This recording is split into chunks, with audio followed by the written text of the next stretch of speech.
Crime branch एक बार कुछ आरोपियों को पकड़ती है और पकड़ने के बाद उनसे कहती है कि आप जो है, जो अधिकारी होते हैं उनको कैसे बेवकूफ बनाते हो। एक फोन नंबर दिया जाता है, उस पर कॉल कराई जाती है। नंबर होता है एसडीएम का। अब वो आरोपी फोन करता है और कहता है, हेलो, मैं मुख्यमंत्री कार्यालय से बोल रहा हूँ, क्या एसडीएम बात कर रहे हैं? इधर से एसडीएम साहब कहते हैं, जी सर, मैं एसडीएम बात कर रहा हूँ, मेरे लिए आदेश। आरोपी कहता है कि आदेश वादेश कुछ नहीं, ये मैं पुलिस की गिरफ्त में हूँ और ये जानना चाहते हैं कि मैं जो है अधिकारियों को बेवकूफ कैसे बनाता हूँ। अब एसडीएम साहब इतनी सी बात सुनते हैं, उन्हें गुस्सा आने लगता है और उधर जो पुलिस वाले थे वो ठर्राके लगा के हंसने लगते हैं। हंस इसलिए रहे थे क्योंकि एक बहुत बड़ा खुलासा उन्होंने कर दिया था, बहुत बड़ी मुसीबत से पुलिस बच गई थी। आज ऐसी ही सच्ची कहानी मैं आपके लिए लेकर आया हूं। देश में बहुत बड़े बड़े नटवर लाल हैं। क्या कोई मुख्यमंत्री को बेवकूफ बनाकर, फिर अधिकारी को बेवकूफ बनाकर ठगी कर सकता है? ऐसे ही मिस्टर नटवर लाल की मैं आज एक कहानी आपके बीच लेकर आया हूं। कहानी स्टार्ट करूं उससे पहले यदि आप चैनल पर नए हैं, चैनल को सब्सक्राइब कर लीजिएगा। अगर वीडियो पसंद आती है तो लाइक कीजिएगा, कमेंट में अपनी राय दीजिएगा। तो आदाब, नमस्कार, सत श्री अकाल। मैं दीपक शर्मा और आप देख रहे हैं अपना पसंदीदा चैनल दीपक शर्मा ऑफिशियल। कहानी है बुलंदशहर जिले की। उत्तर प्रदेश का एक जिला होता है बुलंदशहर। बुलंदशहर की ही एक डीएम थी सुरभा सक्सेना। अचानक से उनके पास एक फोन आता है, फोन पर बातचीत होती है। बातचीत में उधर से एक शख्स बोलता है कि मैं मुख्यमंत्री कार्यालय से बोल रहा हूँ, मुख्यमंत्री अखिलेश यादव का ओएसडी आशीष यादव। क्या डीएम बात कर रही हैं? इधर से डीएम साहिबा कहती हैं कि सर, मैं डीएम बात कर रही हूँ, मेरे लिए आदेश। वो कहते हैं कि आपके जिले में एक शफीक कुरैशी हैं, खुर्जा के मीट कारोबारी। वो कैसे इंसान हैं? क्या प्रशासन की कुछ मदद करते हैं कि नहीं करते हैं? क्या कुछ सहयोग करते हैं कि नहीं करते हैं? इधर से कहा जाता है कि सर, अच्छे इंसान हैं और समाजवादी पार्टी के कार्यकर्ता भी हैं। इधर से कहा जाता है, जो आशीष यादव है वो कहते हैं कि ठीक है, आप मेरी उनसे बात कराइए। अब मुख्यमंत्री कार्यालय से आदेश था, मुख्यमंत्री के ओएसडी आशीष यादव खुद बात कर रहे थे, तो आज्ञा का अवहेलना करना तो मुमकिन नहीं था। इसलिए जो डीएम थी वो खुर्जा के एसडीएम को फोन करती हैं और कहती हैं कि ऐसे ऐसे मीट कारोबारी शफीक कुरैशी से बात करा दीजिए, मुख्यमंत्री के ओएसडी आशीष यादव बात करना चाहते हैं। अब एक नंबर दिया जाता है एसडीएम साहब को, डीएम साहब देती हैं। एसडीएम साहब उस नंबर पर बात करते हैं। सेम वही बात दोहराई जाती है कि आपके जो कस्बे में मीट कारोबारी हैं शफीक कुरैशी, वो कैसे इंसान हैं? क्या प्रशासन की कुछ मदद करते हैं कि नहीं करते हैं? कुछ सहायता करते हैं, नहीं करते हैं? वहां से भी वही फीडबैक मिलता है जो डीएम साहब से मिला था। अब आशीष यादव एसडीएम साहब से कहते हैं कि आप मेरी बात कराइए। एसडीएम साहब शफीक कुरैशी को फोन लगाते हैं और कहते हैं कि आप जो है मुख्यमंत्री अखिलेश यादव के जो ओएसडी हैं आशीष यादव, आपसे बात करना चाहते हैं, ये रहा नंबर और आप बात कर लीजिए। अब शफीक कुरैशी के द्वारा आशीष यादव का फोन नंबर लगाया जाता है। फोन लगता है, दुआ सलाम होती है। इधर से आशीष यादव कहते हैं कि कुरैशी साहब, आप बहुत अच्छे इंसान हैं और प्रशासन की बहुत हेल्प करते हैं, बहुत मदद करते हैं और इस बात से आपकी बात जो है उससे खुद मुख्यमंत्री अखिलेश यादव बहुत खुश हैं। मैंने देखा कि आपकी एक एनओसी फाइल पड़ी हुई है जो कि मीट कारोबार के लिए एनओसी के लिए पड़ी हुई है, आप कहें तो उसे जारी करा दें। अब इतना कहना था कि शफीक कुरैशी के खुशी का ठिकाना नहीं था। जिस काम को, एनओसी को हासिल करने के लिए वो 3 साल से लखनऊ के चक्कर काट रहा था, अब उसे लगने लगा कि मेरा काम होने वाला है। खुद आशीष यादव मुझसे बात कर रहे हैं।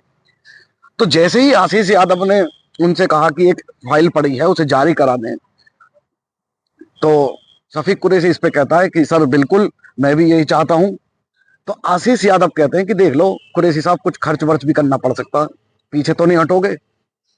अब कुरैशी साहब कहते हैं कैसी बात कर रहे हैं सर, मैं बिल्कुल भी पीछे नहीं करूंगा, आपकी जो आज्ञा होगी, जो आपका आदेश होगा वो मैं मानूंगा। तो इस पर आशीष यादव कहते हैं कि ठीक है, मैं आपको बताता हूँ। फोन कट जाता है, दुआ सलाम होती है। अगले दिन फिर फोन आता है, कहते हैं कुरैशी साहब कुछ पैसों की जरूरत है, ये रहा खाता, आप इस खाते में पैसे डाल दीजिए। कुरैशी साहब कहते हैं कि कितने पैसे डालने हैं।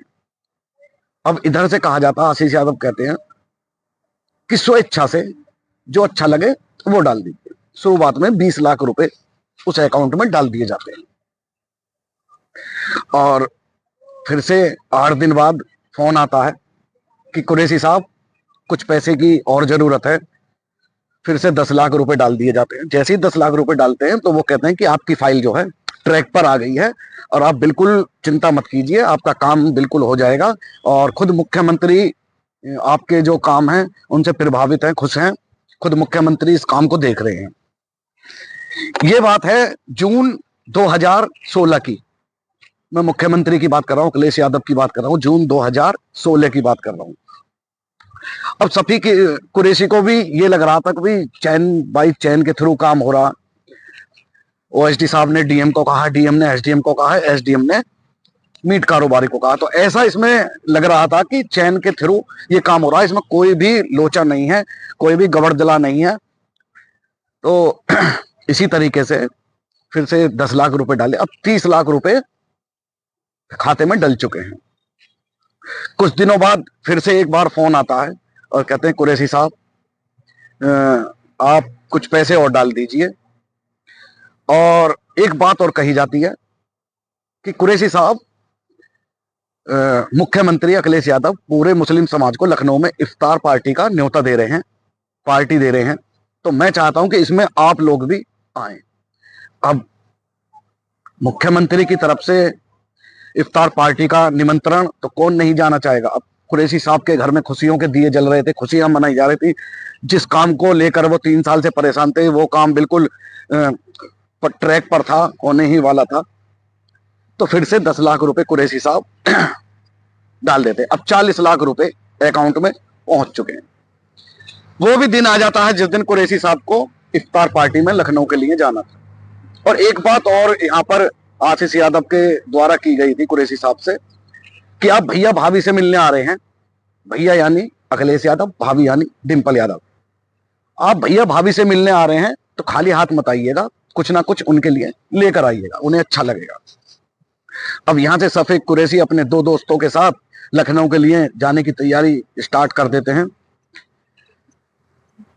वो दिन भी आ जाता जिस दिन इफ्तार पार्टी थी। ये दोनों लखनऊ ये अपने दोस्त के साथ सफीक कुरैशी लखनऊ पहुंच जाते हैं। और लखनऊ में इफ्तार में जाने से पहले ये जाते हैं सहारा मॉल। सहारा मॉल से ये साड़ी खरीदते हैं और अखिलेश यादव जी के लिए, मुख्यमंत्री के लिए कुर्ता पजामा का कपड़ा। साड़ी इन्होंने दो खरीदी थी ताकि डिंपल यादव को एक पसंद नहीं आएगी तो एक वापस दूसरी पसंद आ जाएगी। और मॉल से ये कह कर ली थी कि एक पसंद आ जाएगी तो दूसरी वापस कर दी जाएगी।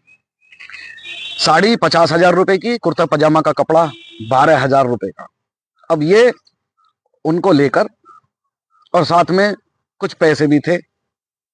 इफ्तार पार्टी जहां पर चल रही थी ये लोग वहां पर पहुंच जाते हैं। जाकर फोन मिलाते हैं। फोन मिलाकर कहते हैं कि सर साहब मैं आपने बुलाया था और मैं आ गया हूं। तो उधर से आवाज आती है आपको दिख नहीं रहा, देखो कितनी यहाँ पर भीड़ है और इफ्तार पार्टी चल रही है, आप बिल्कुल भी चिंता मत करो, जैसे ही इफ्तार पार्टी खत्म होती है हम आपसे मिलते हैं। अब सफीक कुरैशी वहां पर इंतजार करते रहते हैं। पार्टी खत्म हो जाती है, एक बार फिर से फोन लगाते हैं, फोन स्विच ऑफ जाता है। दोबारा से फोन लगाते हैं, फिर स्विच ऑफ जाता है। इसी तरीके से सुबह से शाम हो जाती है। सफीक कुरैशी फोन लगाते रहते हैं लेकिन फोन का कोई जवाब नहीं मिल रहा और फोन जो है स्विच ऑफ जा रहा था। अब सफीक कुरैशी को यहाँ पर थोड़ा खटका होता है, लेकिन दिमाग में ये भी चल रहा था कि चैन बाई चैन थ्रू हो रहा है। ओएसडी साहब ने जो है डीएम साहब को कहा, डीएम साहब ने एसडीएम साहब को कहा, वही प्रक्रिया। तो उसे थोड़ा डाउट भी लग रहा था सफीक कुरैशी को और थोड़ा घबराया हुआ भी था। अब वो सीधा खुर्जा एसडीएम को फोन लगाते हैं और कहते हैं कि साहब मैं यहाँ पर लखनऊ में हूँ और ओएसडी साहब को फोन लगा रहा हूँ लेकिन फोन का कोई जवाब नहीं आ रहा। एसडीएम साहब कहते हैं कि आप चिंता ना करो, थोड़ी देर वेट करो, और ऐसा हो सकता है आप थोड़े बिजी हो और फोन बैटरी डाउन हो गई हो तो आप देख लीजिए। वो कहते हैं कि मैं शाम से ही फोन लगा रहा हूँ, मुझे 3-4 घंटे यहाँ पर हो गए हैं और कोई फोन का जवाब नहीं आ रहा और स्विच ऑफ जा रहा है। अब यहाँ पर एसडीएम साहब के कान खड़े हो जाते हैं, यार आखिर ऐसा कोई अधिकारी का स्विच ऑफ इतनी देर तक फोन रह नहीं सकता।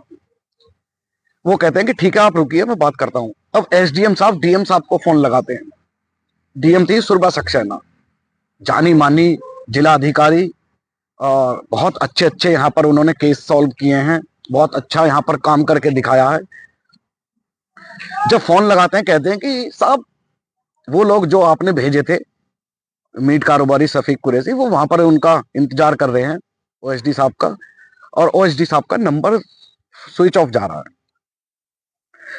इस पर डीएम साहब कहती हैं कि आप चिंता मत कीजिए, मैं बात करती हूँ। जैसे ही डीएम साहब ओएसडी साहब का फोन नंबर लगाती हैं, मिलाती हैं, उधर से ओएसडी साहब बोलते हैं, इधर से कहती है साहब जिन आदमियों को आपने बुलाया, जिन लोगों को आपने बुलाया था शफीक कुरैशी, वो आपका वहां पर इंतजार कर रहे हैं। अब इस पर आशीष यादव कहते हैं मैंने कब फोन मिलाया था, मैंने कब उनसे कहा था मिलने के लिए, कि सर आपने आपने ही तो कहा था, आपने इस नंबर से, नंबर बताया जाता इस नंबर से फोन किया था। तो ओएसडी साहब कहते हैं कि ये नंबर मेरा है ही नहीं और कभी भविष्य में मैंने इस नंबर का इस्तेमाल नहीं किया। साथ साथ ये भी बताया जाता है कि आपने अकाउंट में जो है ऐसे ऐसे पैसे भी डलवाए हैं और उनसे 40 लाख रुपए जो है डलवा दिए हैं। तो ओएसडी साहब को पहली बार खटका होता है, वो सीधे मुख्यमंत्री अखिलेश यादव के पास जाते हैं और उनसे जाकर कहते हैं कि आपके नाम पर किसी मीट कारोबारी से खुर्जा के 40 लाख रुपए की ठगी हो गई। मुख्यमंत्री अखिलेश यादव इस बात को गंभीरता से लेते हैं और सीधे मेरठ जोन आईजी को सुजीत सिंह को फोन लगाते हैं और कहते हैं कि मुझे इस केस का खुलासा चाहिए, जो सच है वो सच चाहिए। अब पूरा हड़कंप मच जाता है।